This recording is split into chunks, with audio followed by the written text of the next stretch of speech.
And one last thing I want to leave you guys with in this video is one of my viewers wrote me their own personal layoff story, wished to remain anonymous, but this is a great lesson for everybody to hear in case something like this happens to you. He says after 25 years with a well-known company, he was laid off in April due to outsourcing, and he even had to train his overseas replacement. That's humiliating. And despite receiving a severance package, he was financially unprepared for this job loss, and he was carrying over $10,000 in credit card debt, a mortgage, and had no savings. Kind of like the typical avatar I talk about on this channel of people that are just living on the edge financially and cannot handle any sort of emergency like this.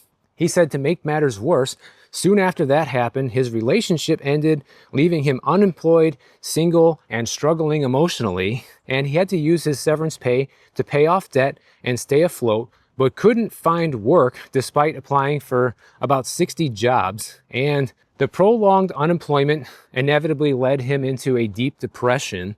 And eventually a family member helped him find an entry-level position that pays about half of his previous salary. He wanted to write me this and tell me that he gained a lot of hard lessons throughout this journey about financial preparedness, humility, and gratitude.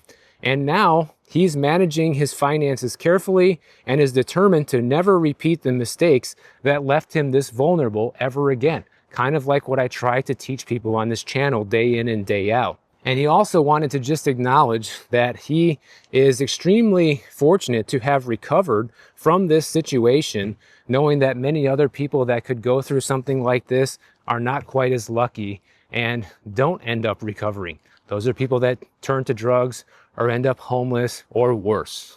And that's why I cover stuff like this on the channel, because I don't want people to end up in a worse situation. This is already really bad what happened to this guy, but at least he was able to pull himself out of it and things are starting to look up. But it could easily continue the spiral downward, and you can use your imagination of where things could go from here. And I just don't want that to happen to people who watch this channel. I care about everybody who watches, and I want everybody to succeed in their own way. So let me know in the comments what you're going to be doing to improve your situation just by a little bit. And if you enjoyed this video, make sure you subscribe to the channel. And if you don't want to wait for my next video to come out, check out this one on the screen right over here, and I'll see you in the next one.